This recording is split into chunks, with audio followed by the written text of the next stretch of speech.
বিসমিল্লাহির রহমানির রহিম।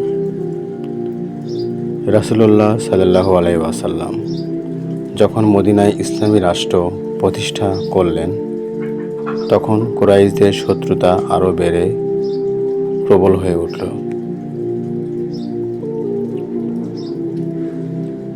ইসলামকে দমন করে তারা অস্ত্রধারী হয়ে মাঠে নামে। বদরের যুদ্ধ, দ্বিতীয় হিজরি।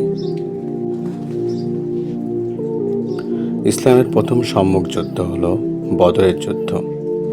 মুসলিম মাত্র ৩১৩ জন, অস্ত্র ও রসদের অভাব চরম। অপরদিকে কুরাইশ বাহিনী ছিল প্রায় ১,০০০ জন, পূর্ণ অস্ত্রে সজ্জিত।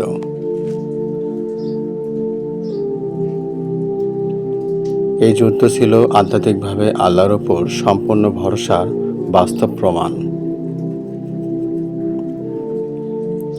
নবীজি সাল্লাল্লাহু আলাইহি সাল্লাম সারা রাত কান্নাকাটি করে আল্লাহর কাছে দোয়া করলেন।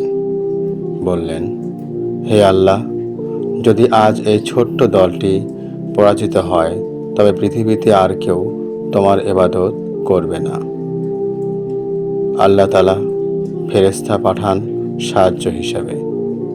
কোরআনে বলা হয়েছে, আমি তোমাদের সাহায্য করেছিলাম ১,০০০ ফেরেশতার দ্বারা। সূরা আনফাল আয়াত ৯।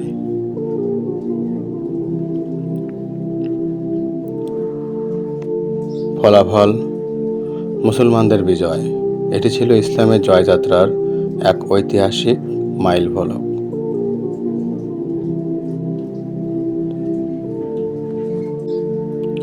উহুদের যুদ্ধ, তৃতীয় হিজরি। এই যুদ্ধে মুসলমানদের সংখ্যা প্রায় ৭০০। কুরাইশ বাহিনী ছিল ৩,০০০। প্রথমে মুসলমানরা বিজয়ের দ্বারপ্রান্তে পৌঁছে যায়, কিন্তু পাহাড়ের ওপর থাকা তীরন্দাজ দল নবীজির নির্দেশ না মানায় যুদ্ধের মোড় ঘুরে যায়।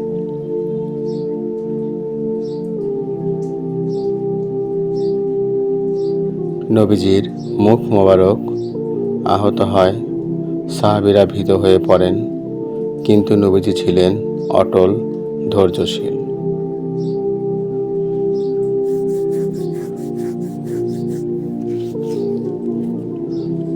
এই যুদ্ধের শিক্ষা হলো, আগা মানা না হলে, অর্থাৎ হুকুম বা নির্দেশ বা আদেশ মানা না হলে ইমানের বাহ্যিক শক্তি ক্ষণিকই দুর্বল হয়ে পড়ে।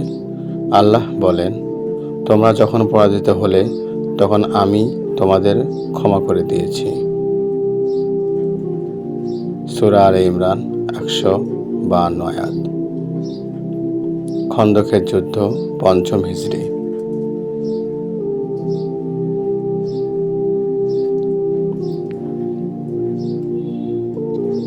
মদিনায় ঘিরে ১০,০০০ সৈন্য নিয়ে মুশরিক বাহিনী চড়াও হয়। মুসলিমদের সংখ্যা মাত্র ৩,০০০। হযরত সালমান ফার্সির পরামর্শে মদিনা শহরের চারপাশে পরিখা খনন করা হয়, যা ছিল আরবের ইতিহাসে এক নতুন যুদ্ধ কৌশল। নবীজি নিজ হাতে কোদাল চালিয়ে সাহাবীদের সঙ্গে মাটি কাটেন। দুর্ভিক্ষ ও কষ্টের সময়ও রাসূলের মুখে ছিল দাওয়াতের বাণী ও আল্লাহর ওয়াদা। তোমরা যদি ধৈর্য ধরো, আল্লাহ তাআলা তোমাদের নিশ্চয় বিজয় দেবেন। অবশেষে প্রবল বাতাস ও ফেরেশতাদের মাধ্যমে আল্লাহ তাআলা শত্রু বাহিনীকে ছত্রভঙ্গ করে দেন।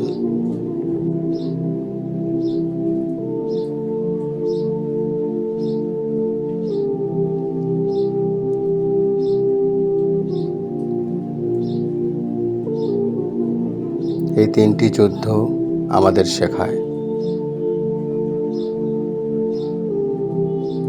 বদরের যুদ্ধ থেকে আমরা যা শিখি, ইমানের শক্তি ও দোয়ার ফল। উহুদের যুদ্ধ থেকে আমরা যা শিখি, অনুশাসনের গুরুত্ব ও পরীক্ষার ময়দান। খন্দকের যুদ্ধ থেকে আমরা যা শিখি, একতা, পরিশ্রম ও তাওয়াক্কুলের জয়।